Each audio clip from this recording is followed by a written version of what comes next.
தொலைக்காட்சி தோழர்களுக்கும் இன்டர்நெட் இனியவர்களுக்கும் மேடையில் இருக்க அத்தனை பெரியவர்களுக்கும்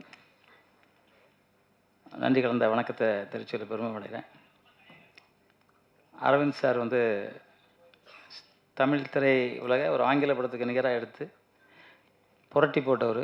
அப்படி ஒரு ரசிகர் அவருக்கு உண்டு. இன்றைக்கி அவர் வந்திருக்காரு. அவருக்கு உண்மையிலே சந்தோஷம். வாழ்த்துக்கள் அவருக்கு. அது மாதிரி செல்வா சார் சும்மா பேசிட்டு போயிட்டார். எல்லாருக்கும் தெரியுமான்னு தெரியல. அவர் விஜயோட தாய் மாமா. ஏன்னா நான் சட்டம் ஒரு ரைட்டர்லேருந்து அவங்க படம் பண்ணிக்கிட்டு இருக்கேன். வெற்றி படம் அவர் ஃபஸ்ட்டு படம் நடித்தார். நானும் அதில் நடிச்சிருப்பேன். அந்த காலத்துலேருந்து இன்றைக்கி வரைக்கும் நாங்கள் நட்பாக இருக்கோம். அதுக்கு செல்வா சார்லாம் எவ்வளோ உழைச்சிருக்காருங்கிறது எனக்கு தெரியும். என்னென்ன கஷ்டப்பட்டார் செல்வா சார் எல்லாமே எனக்கு தெரியும். நாங்கள் கூட இருந்து பார்த்துக்கிட்டு தான் இருந்தோம். திட்டு வாங்கியிருப்பார், நல்லது பண்ணி எல்லாம் உண்டு. இப்படி ஓகே, ஏதோ ஒரு பக்கத்தில் ஒரு முதல்வரை நம்ம நிறுத்திட்டோம். திரை உலகத்துலேருந்து புரட்சித் தலைவர் எம்ஜிஆருக்கு அப்புறம் ஒரு ஹீரோவை கொண்டு நிறுத்தியிருக்கோம். அது நல்லது நடந்துக்கிட்டு இருக்கோம். நல்லது நடக்கும் அப்படின்னு நல்லா நினைப்போம். அவருக்கும் வாழ்த்துக்கள். அப்புறம் மியூசிக் டைரக்டர் தொப்பியை கழட்டவே மாட்டேங்கிறார். நமக்கு ஆளே தெரிய மாட்டேங்குது. கண்ணாடி வேறு போட்டிருக்காரு, தெரியல. அவருக்கும் வாழ்த்துக்கள். ரொம்ப நல்லா இருக்குது மியூசிக். நம்ம ஆடியோ ஃபங்க்ஷன்லேயே ரொம்ப சொன்னது தான். ரொம்ப நல்லாயிருக்கு. அப்புறம் டைரக்டர் எனக்கு ரொம்ப கால நண்பர். ஒரு நல்ல மனிதர், நல்ல மனம் கொண்ட மனிதர். அதனால் நாளைக்கு படம் நல்லபடியாக ஓடி இருக்கு. இன்றைக்கி ஓடி வெற்றி விழா தானே இது. உண்மையிலே இன்னும் நிறையா போகும். உங்களுக்கு வாழ்த்துக்கள் சார். நீங்கள் இதே மாதிரி குணமாக எப்பவும் நல்லா இருங்க. உங்களுக்கு வாழ்த்துக்கள். அப்புறம் மியூசிக் பாட்டு எழுதின அத்தனை பேருக்கும் குறிப்பாக நன்றி சொல்கிறேன். அப்புறம் தேவிஸ்ரீ மேடம், அவங்க எங்கள் கூட 2-3 படம் நடிச்சிருக்காங்க. ஒரு பெரிய ஆக்டர்ஸு. உண்மையிலே அவங்களுக்கு பாராட்டு. ரொம்ப சந்தோஷம். அவங்க பொண்ணும் ஹீரோயினாக நடிச்சிக்கிட்டு இருக்காங்க. நிறையா தெலுங்கு படங்கள் பண்ணிகிட்ருக்காங்க. அவங்களுக்கு வாழ்த்துக்கள். அப்புறம் ஹீரோயினி ரொம்ப அழகாக பேசுனாங்க. தமிழ் தெரியாதனாங்க, தமிழ் ரொம்ப அழகாக பேசுனாங்க. அதை விட மேலே அவங்க இந்த படத்தை விட எல்லா படமும் நல்லா இருக்கணும் அப்படின்னு சொன்னாங்க. உண்மையிலே வாழ்த்துக்கள் உங்களுக்கு. உண்மையிலே அண்டர்ஸ்டாண்ட். உண்மையிலே அந்த வார்த்தை சொல்கிறதுக்கு நான் என் படம் ஓடணும்னு தான் நினைப்பேன். அதெல்லாம் இல்லை. எல்லோரும் தேட்டருக்கு பாருங்கள். தேட்டருக்கு பார்க்குறதுல ஒரு பெரிய நிகழ்ச்சி என்னென்னா, எல்லோரும் ஒற்றுமையாக சிரிப்போம், எல்லோரும் சந்தோஷப்படுவோம், எல்லோரும் அழுவோம். அதனால தான் தியேட்டரில் படம் பார்க்குறது. வீட்டில் தனியாக உட்காந்து பார்ப்போம். சிரிக்கவும் தெரியாது, அழவும் தெரியாது. செவுறு மாதிரி உட்காந்துருப்போம். தியேட்டரில் படம் பார்க்குறதுக்கு எதுக்கு? அன்றைக்கி அந்த காலத்தில் நான் ஒரு 60-65 வருஷம் முன்னாடி நாங்கள் எங்கள் ஊர் கிராமம். அங்கெல்லாம் பாவக்கூத்துன்னு சொல்லுவாங்க. அது நடந்துக்கிட்டு இருக்கோம். அப்போ உண்டியல் தான் இங்கே காட்டுவாங்க. எதனா இப்போ 1 பைசா அந்த ஓட்டை 1 பைசா அதில் போட்டு அதை பார்த்துக்கிட்டு இருப்போம். அது இன்ட்ரெஸ்ட்டாக இருக்கும். அப்புறம் நாடகம், அப்புறம் டூரிங் டாக்ஸியில் படம். இன்றைக்கி இந்த அளவுக்கு படங்கள் வளர்ந்துருக்குது. வளர்ந்ததுக்கு காரணம் மக்களும் ஒற்றுமையாக இருந்தோம். இன்றைக்கி அவங்கவுங்க தனியாக படம் பார்க்குறதுனால அவங்களுக்கு நிறையா பிரச்சனைகள். அவங்களுக்கு உடம்பு சரியில்லை. ஏதோ ஒன்று சிரிக்கணும்ல. முதல்ல சிரித்தா தானே உடம்பு நல்லாயிருக்கும். வாய் விட்டு சிரித்தால் நோய் விட்டு போகணும்னு சொல்லுவாங்க. அந்த மாதிரி சிரிக்கக்கூட முடியல. அப்போ படத்தை தேட்டரில் பாருங்கள். இது உங்களுக்கு ஒரு ப்ரொடியூசருக்கு காசு கொடுக்குறதோ, ஒரு ஹீரோவுக்கு கொடுக்குறதோ, ஹீரோயினுக்கு கொடுக்குறதோ, மியூசிக் டைரக்டர் கொடுக்குறதோ கிடையாது. உங்களை நீங்கள் நல்வழிப்படுத்துறது அதுதான். இப்போ நான் யோகா பண்ணுறேன். எனக்கு 74 வயசாச்சு.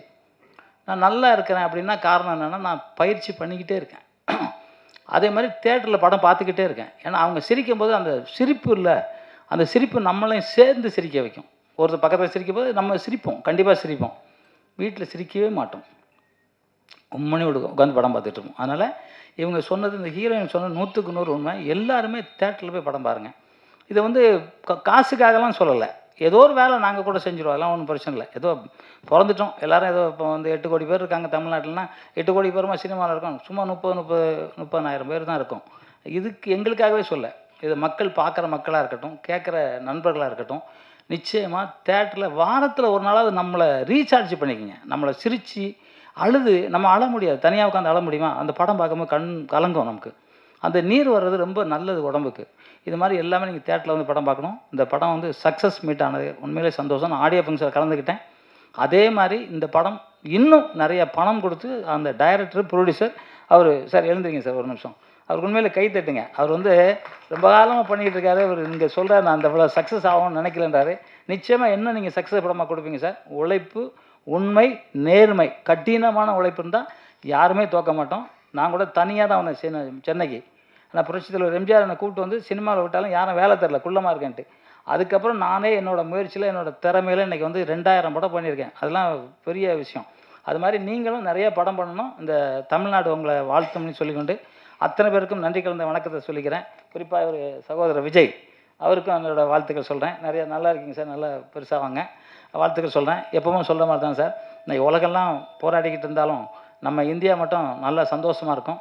நம்ம நாடு வந்து பெண்மையை மதிக்கிற நாடு, தாய் இல்லாமல் உலகமே இல்லைன்னு நினைக்கிற நாடு நம்ம நாடு. இன்றைக்கி வந்து இந்த இன்டர்நெட் அதெல்லாம் வந்தோடனே அம்மா யார், அக்கா யார், தங்கச்சி யாருன்னு தெரியாமல் 3 வயசு பசங்களை பாலியல் கொடுமை பண்ணுறாங்கன்னா அதுக்கு காரணம்னா ஒற்றுமை இல்லாத வாழ்க்கை. அதாவது யாருமே வந்து சாராயம் போதை வகையில் ஈடுபட்டு தன்னை வந்து மறந்துடுறாங்க.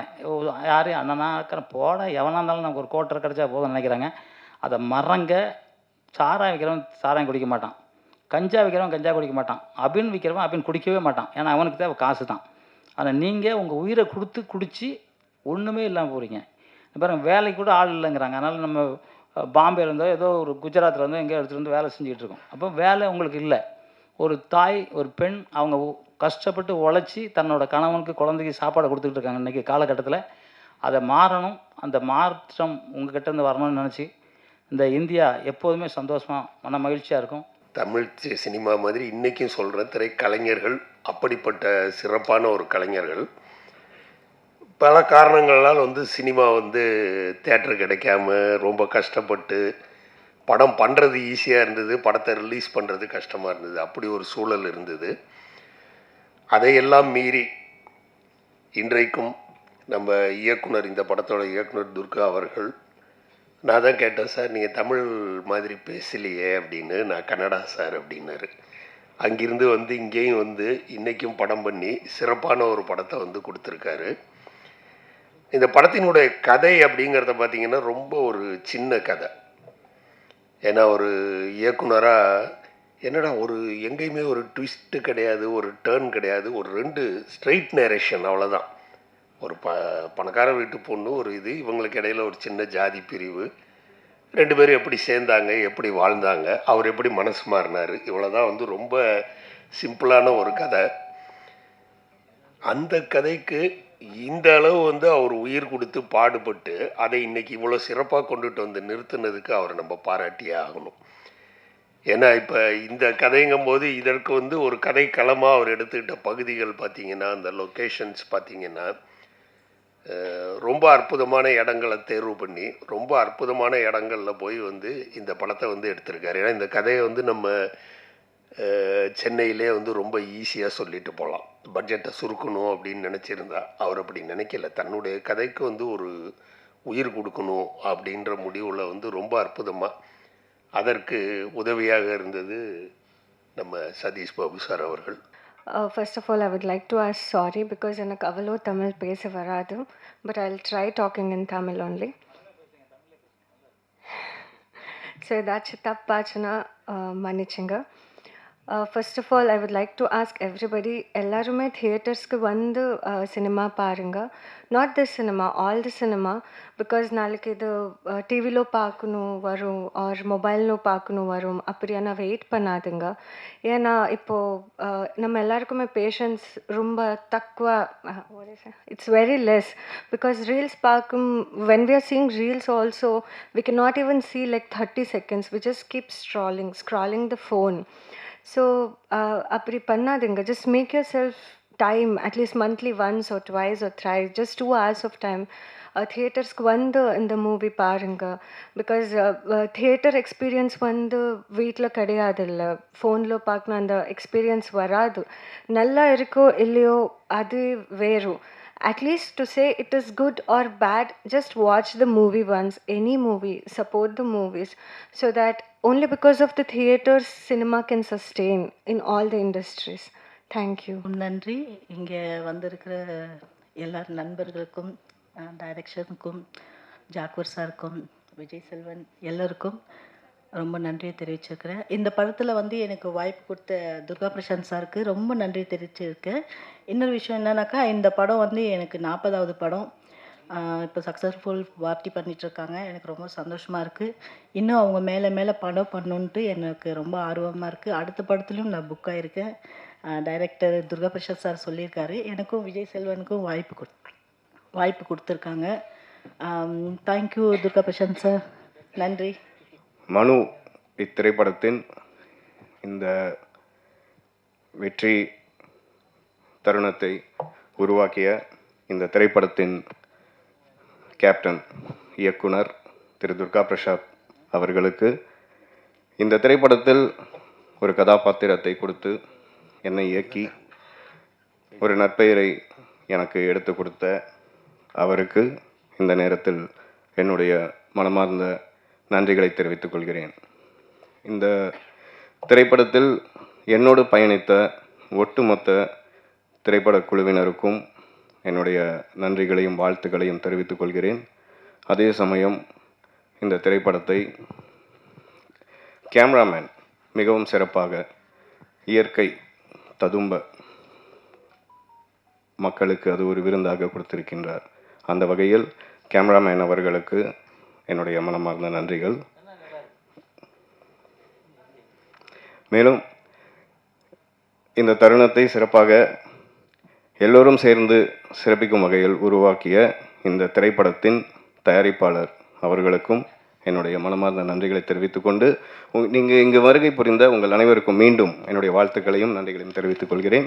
நன்றி, வணக்கம். இந்த படம் மனு படத்த செகண்ட் ವೀಕ್ ರನ್ನಿಂಗ್ ಆಗ್ತದೆ. ಅದು ನಮ್ಮ சக்ஸஸ் ப்ரெஸ் மீட் அப்புறம் இந்த ஷோ இந்த ஒரு படம் இந்த லெவலுக்கு வரக்கு முக்கிய காரணம் இந்த படத்தை ப்ரொடியூசர் சதீஷ் பாபு சார் அவருக்கும் நான் நன்றி தெரிவிச்சுக்கிறேன். படம் இந்த அளவுக்கு பேசப்பட்டதுன்னா அதுக்கு முக்கிய காரணம் மீடியா தான். Media, press media, social media இவங்க எல்லாரும் தான். ஆடியன்ஸு கொஞ்சம் பேர் கம்மியாக பார்த்துருக்கலாம். ஆனால் படம் பார்த்தா எல்லா மீடியாக்காரங்க கூட படம் பற்றி நல்ல ஒரு ரிவ்யூ கொடுத்தாங்க. அந்த ரிவ்யூனால் தான் இந்த படம் இவ்வளோ வரைக்கும் பேசப்பட்டது. உங்கள் எல்லாரும் சப்போர்ட்டை நான் எப்பவும் மறக்க மாட்டேன். தமிழில் ஒரு படம் பண்ணி அது எப்படி வருமோ என்னமோ நினச்சிட்டு இருந்தேன். ஆனால் இந்த அளவுக்கு ஒரு சப்போர்ட்டுவே நான் எதிர்பார்க்கல. அந்த அளவுக்கு ஒரு வைரத சப்போர்ட் நீங்கள் எல்லாம் கொடுத்துருக்கீங்க. இதே மாதிரி சப்போர்ட்டும் இந்த எல்லா படத்துக்கும் வரட்டும் தான் நான் வேண்டிக்கிறேன். செகண்ட் வீக் படம் போயிட்டுருக்கு. எல்லோரும் தியேட்டருக்கு வந்து படம் பாருங்கள். ஒரு படம் வெற்றி ஆச்சுன்னா அது இன்னொரு படம் ஸ்டார்ட் ஆகும். ஒரு பல குடும்பங்களுக்கு வேலை கிடைக்கும். இது ஒரு சின்ன இதே செயின் லிங்க் தான். ஒன்றுக்கு ஒன்றுக்கு செயின் லிங்க் தான். ஸோ பணம் போட்ட ப்ரொடியூசரும் கூட இன்னொரு படம் பண்ணுவாங்க. அது நம்ம கூட பண்ணாங்களோ இன்னொருத்தர் கூட பண்ணாங்களோ அது செகண்டரி. யார் கூட பண்ண பரவாயில்ல. ஒரு படம் தயாரிக்க ஒரு செட் ஆயிடுச்சுனாக்கா அங்கே பல பேருக்கு வேலை கிடைக்கும். அதனால் எல்லோரும் கூட இந்த படத்தை தியேட்டரில் வந்து பார்த்து சப்போர்ட் பண்ணுங்கள். இந்த படத்தை எவ்வளோ வரைக்கும் கொண்டு வந்தாங்க எல்லாருக்கும் நன்றி தெரிவிச்சுக்கிறேன். வணக்கம். தேங்க்யூ.